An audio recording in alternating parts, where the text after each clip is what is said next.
दोस्तों, आप लोगों से शिकायत है कि आप लोग चैनल को सब्सक्राइब नहीं करते हैं। क्यों आप लोग पहले चैनल को सब्सक्राइब करें। अगर आप लोग शिव जी के सच्चे भक्त हैं तो चैनल को सब्सक्राइब करें, फिर आगे बढ़े। धन्यवाद। हमारे धर्म शास्त्रों में भगवान शिव और देवी सती के प्रेम के बारे में काफी विस्तार से वर्णन किया गया है। भगवान शिव को देवी सती के बिना शव की संज्ञा दी जाती है, मतलब सती के बिना शिव अधूरे हैं। सती को शिव की अर्धांगिनी, आधा अंग भी इस कारण ही कहा जाता है। पुराणों में राजा दक्ष की दो पत्नियों का जिक्र किया गया है, प्रसूति और वीराणी। प्रसूति से राजा दक्ष की 24 पुत्रियां थीं और वीराणी से 60 कन्याएं। इस तरह राजा दक्ष की कुल 84 कन्याएं थीं। सभी कन्याएं विशेष गुण और प्रतिभा से संपन्न थी। फिर भी राजा दक्ष पूरी तरह से संतुष्ट नहीं थे। वह एक ऐसी पुत्री चाहते थे जो शक्ति का रूप हो और तीनों लोकों पर जीत हासिल करने वाली हो। इसी पुत्री की कामना से प्रजापति दक्ष ने दिन रात भगवती को प्रसन्न करने लिए तपस्या करना शुरू कर दिया। दक्ष की तपस्या से प्रसन्न होकर मां भगवती ने दक्ष के घर में सती के रूप में जन्म लिया, जो आघा शक्ति का ही एक रूप है। आखिर क्यों इतनी अनोखी है शिव सती की प्रेम कहानी जानने के लिए एक नजर डालिए इन बिंदुओं पर। सती रूप में जन्मी मां भगवती प्रजापति दक्ष की सभी पुत्रियों में सबसे अनोखी थी। जैसे जैसे सती अपनी बाल्यावस्था को पीछे छोड़कर अपनी पुवावस्था में बढ़ रही थी, तो दक्ष को सती के विवाह की चिंता सताने लगी। जब सती विवाह योग्य हुई तो दक्ष ने अपने पिता ब्रह्मा जी से सती के विवाह के विषय के बारे में बात की और उनसे सलाह मांगी कि इस पूरे संसार में ऐसा कौन है जो सती के लिए उसके जैसा गुणवान, प्रतिभावान और योग्य हो।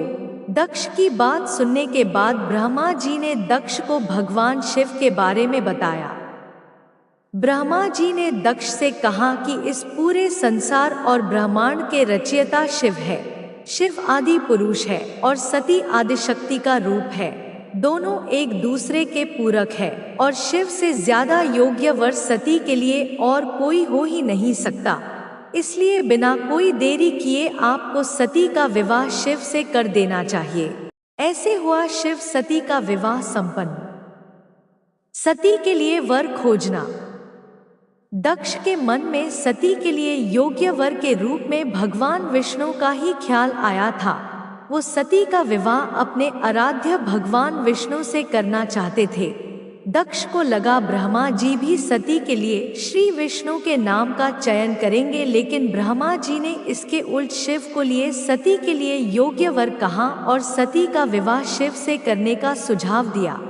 दक्ष ने ब्रह्मा जी की बात पर ऐसे तो कोई प्रतिक्रिया नहीं दी, पर वो ब्रह्मा के सुझाव को भी नहीं मानना चाहते थे, क्योंकि दक्ष को शिव का रहन सहन, वेशभूषा पसंद नहीं थी। शिव के बारे में दक्ष की विचारधारा। दक्ष शिव को आधा नंगा फकीर, श्मशान में रहने वाला अघोरी, जंगल में रहने वाला और दीक्षा मांगकर खाने वाला मानते थे। उन्हें किसी भी तरह से शिव सती के लिए योग्य नहीं लगते थे। इसलिए दक्ष ने सती का स्वयंवर करवाने का फैसला किया, लेकिन इस स्वयंवर में शिव को आमंत्रित नहीं किया गया था। स्वयंवर में संसार के हर कोने से प्रतिभा संपन्न राजा महाराओं ने हिस्सा लिया, लेकिन सती जो शिव से मन ही मन प्रेम करती थी और शिव को अपना सब कुछ मान चुकी थी। सती का विवाह शिव से। देवी सती ने स्वयंवर में किसी और की तरफ ध्यान न देकर स्वयंवर में रखी भगवान शिव की मूर्ति को ही वरमाला पहनाकर शिव को अपने पति के रूप में वरण कर लिया, जिसके बाद भगवान शिव वहां प्रकट हुए और देवी सती को अपनी पत्नी के रूप में स्वीकार कर लिया। स्वयंवर में आए सारे देवता और अतिथियों ने पूरे विधि विधान से सती और शिव का विवाह संपन्न कराया। विवाह संपन्न होने के बाद शिव सती को लेकर अपने आवास कैलाश चले गए। प्रजापति दक्ष को यह सब अपना अपमान लगा, इसलिए दक्ष ने अपने अपमान का बदला लेने की ठान ली। सती का आत्मदाह और वीरभद्र क्रोध। अपने अपमान का बदला लेने के उद्देश्य से प्रजापति दक्ष ने एक बड़े यज्ञ का आयोजन किया, जिसमें समस्त देवतागण और मुख्य लोगों को आमंत्रित किया गया, लेकिन सती को इस आयोजन की कोई सूचना भी नहीं दी गई। फिर भी सती इस यज्ञ में जाने की जिद करने लगी। बहुत समझाने के बाद भी देवी सती ने शिव की बात नहीं मानी और यज्ञ में पहुंच गई। सती के बिन बुलाए आने पर दक्ष ने सती का अपमान तो किया ही, लेकिन जब दक्ष ने शिव का अपमान किया तो सती को क्रोध आ गया। यज्ञ में उपस्थित सभी ने देवी सती का क्रोध देखा।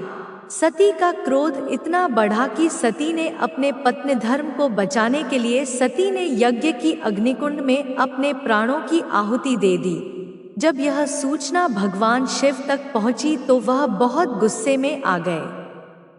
शिव का गुस्सा इतना बढ़ा कि उन्होंने अपने एक रूप वीरभद्र को दक्ष का वध करने के लिए भेज दिया।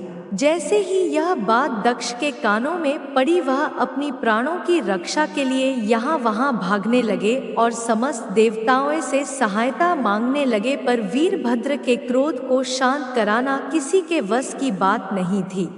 वीरभद्र क्रोध की अग्नि में जलता हुआ दक्ष के महल तक पहुंच गया और दक्ष के सर को धड़ से अलग करने के बाद वीरभद्र का क्रोध शांत हुआ। अपने पति की ऐसी हालत देखकर दक्ष की पत्नी ने शिव से प्रार्थना की कि वह दक्ष को क्षमा करे और दक्ष को वापस जीवन दान दे। एक पत्नी की प्रार्थना पर शिव ने दक्ष को बकरे का सिर लगाकर दक्ष को जीवन दान दिया। सती की मृत्यु के बाद भगवान शिव ने वैराग्य को अपना लिया। शिव की यह हालत देखकर सभी देवता चिंता में पड़ गए, इसलिए सभी देवताओं ने मां दुर्गा से प्रार्थना की कि वह पार्वती का रूप लेकर फिर शिव के जीवन में आए। मां दुर्गा ने सभी देवताओं की इच्छा को ध्यान में रखते हुए मां दुर्गा ने हिमाचल के राजा पर्वत के घर में पार्वती के रूप में जन्म लिया। पार्वती की तपस्या से भगवान शिव बहुत प्रसन्न हुए। अंत में सभी देवताओं ने मिलकर शिव का विवाह पार्वती के साथ संपन्न कराया। हर लड़की चाहती है शिव के जैसा वर। अक्सर प्यार का नाम लेते ही रोमियो जूलियट, हीर रांझा सोनी महिवाल जैसी कुछ प्रेमी जोड़ों के नाम ही हर किसी के दिमाग में आते हैं, लेकिन शिवसती की प्रेम कथा ऐसी है जिसे जाहिर करने की जरूरत नहीं है। शिवसती का प्रेम इतना अनोखा और पवित्र है कि ज्यादातर लड़कियां भगवान शिव की पूजा अर्चना और व्रत इसलिए रखती है ताकि उन्हें अपने जीवन साथी के रूप में भगवान शिव जैसा जीवन साथी मिल सके। भगवान शिव की पूजा के लिए और उन्हें प्रसन्न करने के लिए शिवरात्रि का दिन बहुत अच्छा माना जाता है। इस दिन व्रत करने से न सिर्फ लोगों की सारी मनोकामनाएं पूरी होती है, बल्कि भगवान शिव के भक्तों पर शिव की विशेष कृपा भी प्राप्त होती है। इसके अलावा भगवान शिव ही ऐसे हैं जो निराकार लिंग और मूर्ति दोनों के रूप में पूजे जाते हैं। जहाँ शिव का अर्थ परम कल्याणकारी है तो वहीं लिंग का अर्थ होता है सृजन।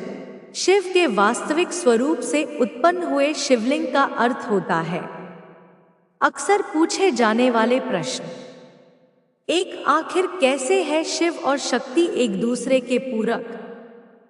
जिस तरह अग्नि और उसकी गर्मी, सूरज और उसकी किरण एक दूसरे के पूरक है, उसी तरह शिव की आराधना शक्ति की आराधना है और शक्ति की उपासना शिव की उपासना है। दोनों एक दूसरे के बिना अधूरे हैं, दोनों साथ होकर ही पूर्ण है। 2, क्यों मनाई जाती है महाशिवरात्रि? महाशिवरात्रि के दिन शिवजी के साथ शक्ति का विवाह हुआ था। इस दिन शिव ने वैराग्य जीवन छोड़कर गृहस्थ जीवन में प्रवेश किया था। 3, किन किन नामों से जाने जाते हैं भगवान शिव? वैसे तो भगवान शिव को अनेक नामों से जाना जाता है, लेकिन उनके मुख्य नामों में भोलेनाथ, शंकर, महेश, नीलकंठ, गंगाधर ज्यादा बोले जाने वाले नाम हैं। 4, शिव को महाकाल क्यों कहा जाता है? समय और मृत्यु दोनों भगवान शिव के अधीन है, इसलिए भगवान शिव को महाकाल कहा जाता है।